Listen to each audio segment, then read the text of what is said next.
How's it going, guys? Higgs here, and if you're anything like me, you've been excited for Ghost of Yotei since that mind-blowing state of play reveal. Tomorrow, on October the 2nd, Sucker Punch is finally dropping the sequel we've all been craving, and I have to say it's looking like a really nice upgrade from one of my favourite games of all time, Ghost of Tsushima. We're talking about a new female Ronin, gunpowder-fueled combat, and landscapes that give Tsushima a run for its money, and trust me when I say this, that is not an easy thing to do.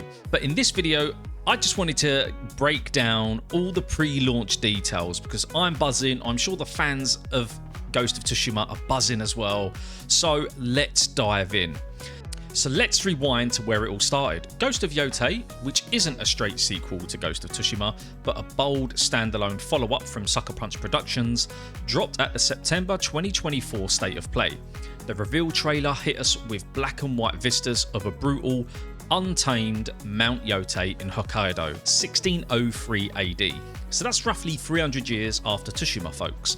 No more island hopping samurai, we're deep in Ezo territory, beyond the Shogun's reach, where outlaws and yokai roam free. And you Ghost, Atsu, a fierce female warrior, is not to be messed with either. Orphaned by a raid that torched her homestead, Atsu's on a vengeance quest against the Yotei 6, a gang of lawless Ronin who've got bounties on their heads bigger than their egos. These are shadowy figures all about blood oaths, and Atsu is ready to settle a grudge. Flashbacks to Atsu's childhood let you flip between past and present mid-exploration, uncovering how she became the demon of Yotei, and with her she brings your trusted wolf companion. Now, the wolf companion is something I'm definitely looking forward to utilising in things like scouting paths, joining standoffs, and probably fetching you haikus on command. We've not got long to wait now, so I'm buzzing to use the wolf companion and hoping to see more in terms of hopefully being able to upgrade or utilise what the wolf can do. Sucker Punch nailed the lore as well. It's got that poetic wind-whispered vibe of the original, but with a raw frontier edge. If Jin was the honourable ghost, Atsu's the vengeful storm, and I think them two combined really nice, although they are kind of separate games. Trailers have been dropping a lot since day one really. They've kind of ramped it up in the past month or two. The announcement cinematic offered 3 minutes of pure quality, Atsu galloping through golden fields, we had dual blades gleaming, and that wolf standoff at the sunset was also nice to see as well. It ends with the wind gust, which we all know, but slightly remixed. Fast forward to April 2025, the Onryo's List trailer locks in the release date and introduces the Yotei 6, a mix of 6 samurai villains with supernatural twists. We see Atsu bounty hunting, shamisen strumming in camps, and teasing firearms for the first time. Guns in feudal Japan was very nice to see, and a first for the franchise as well. June's State of Play deep dive was full of fresh gameplay, and it did not disappoint either. We had fluid combos, instant weapon swaps, and exploration that feels alive. With sun rays piercing the clouds, I have to say the performance looks great. Then Gamescom 2025's opening night live, we had cinematic combat with the Odochi Greatsword, and boom, Ghost of Yotei Legends was announced as well, which is a free co-op DLC coming in 2026. It offers things like supernatural missions like the original Legends mode, and you get to use different classes and upgrade your weapons, which left all of us intrigued to see, as we want to know what extra spin they put on the original, which was in Tsushima. Again, there's going to be no paywall, and it is free for all players, and I have to say that is such a nice touch from Sucker Punch. I love playing Legends, so if you can go online and get some people to play with, honestly, it offers so much replayability to the game. These trailers aren't just hype, they've shown 20 plus minutes of real footage, which is great, and that proves that Sucker Punch are really confident in the product they're going to be giving us in Yotei. So now the meat on the bone, which is the gameplay. Yotei builds on Tsushima's rock solid foundation, but cranks it up to PS5 Pro levels, and the reason why I say that is, as a PS5 Pro owner, I know this game is going to look insane. The open world is bigger and wilder, Like, we've got volcanic hot springs, bamboo forests, and snowy peaks, which all look amazing. The guiding wind returns, but a bit smarter. It points to bounties, hidden haiku spots, and even dynamic weather events like blizzards that change enemy patrols. Combat has evolved as well. Atsu's arsenal consists of a katana for precision slices, kusarigama chain whips for crowd control, spear thrusts for reach, and yes, we got flintlock pistols for that ranged combat as well. Swap weapons mid-fight with a button press, no menus, just flow. Stances are back as well, but with gunpowder mixes. We've got load explosive shots or smoke bombs on the fly. Then we have our companion, the wolf. It distracts foes, reveals weak points, and teams up for pounce finishes as well, which is going to add more depth to the already insane combat which Tsushima offers, and I know that Yotei is going to feel just as good. Parries feel lighter, dodges more cinematic. Sucker Punch said they iterated on every animation for that satisfying crunch.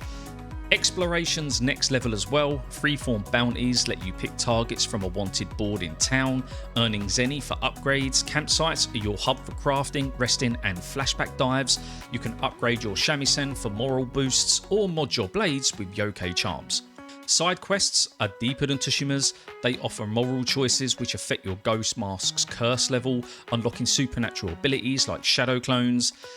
Tech-wise, you're looking at around 85 gigabytes for the install. That's going to include ray trace shadows that make foliage pop and haptic feedback for every bullet ricochet as well. I do love the haptic feedback on the PS5. I think it adds a nice little touch. It just adds that certain kind of feel. It's really hard to explain, but I love the haptic feedback.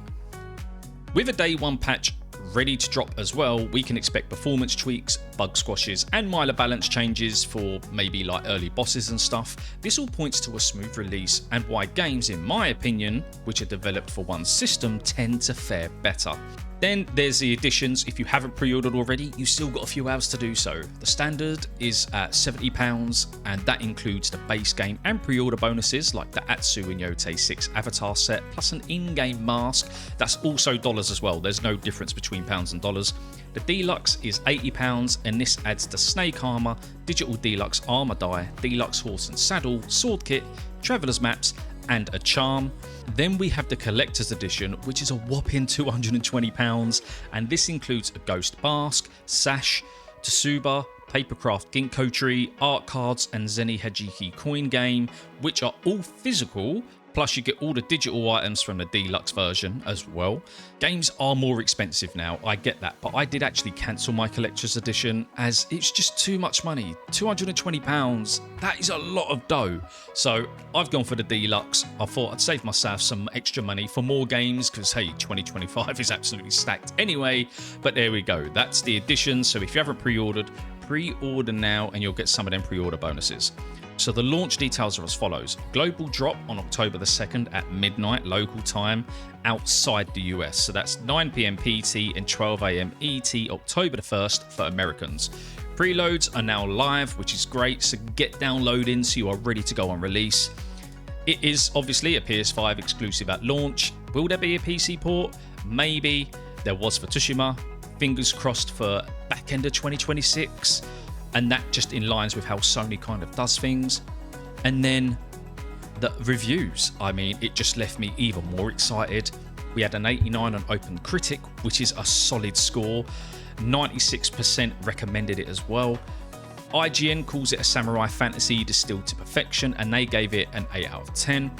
Critics rave about the visual, sound design, and how it nails exploration without bloating. And I have to say, I did read through quite a lot of the reviews. This isn't a review roundup video by no means, but I think the majority of people, or the majority of views, actually really liked it and said there was a lot of things they've upgraded on the already fantastic Ghost of Tsushima. And an 89 on OpenCritic is nothing to be scoffed at.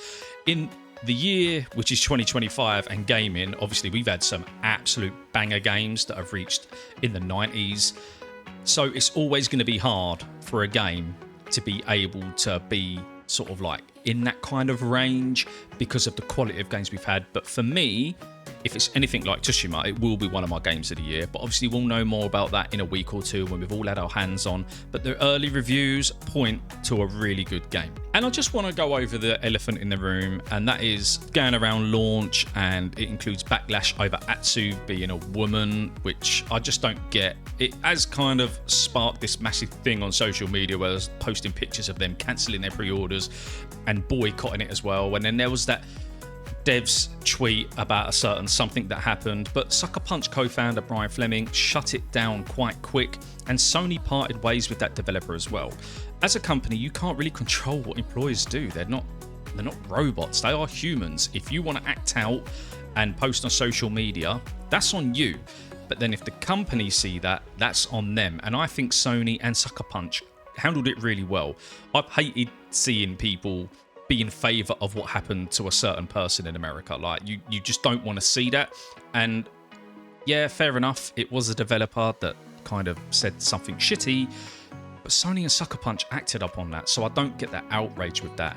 And when it comes to having a female protagonist, guys, it is what it is. Like, at the end of the day, it's just gaming. The first one had Jin, who's going to be really hard to beat in my opinion, and this one's just got Atsu, a female that just wants vengeance of having her family taken away from her. I don't think it's that deep. I don't think many things are being forced upon us. If I felt they were, I'd speak up. I'm not on either side of the fence here.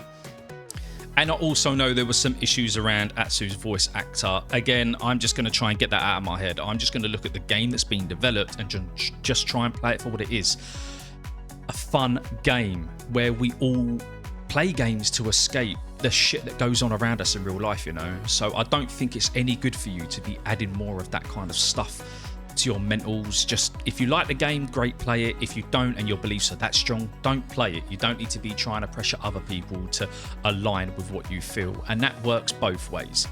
But for me, I have to say that this is looking and feeling like a Game of the Year contender. Yes, it is going up against games like Expedition 33, Death Stranding 2. We've got Split Fiction and a whole host of other games. I can't even remember them all. Kingdom Come Deliverance 2 and many, many others. So yeah, I know in terms of the voting, it's probably not going to win because there's so many bangers this year.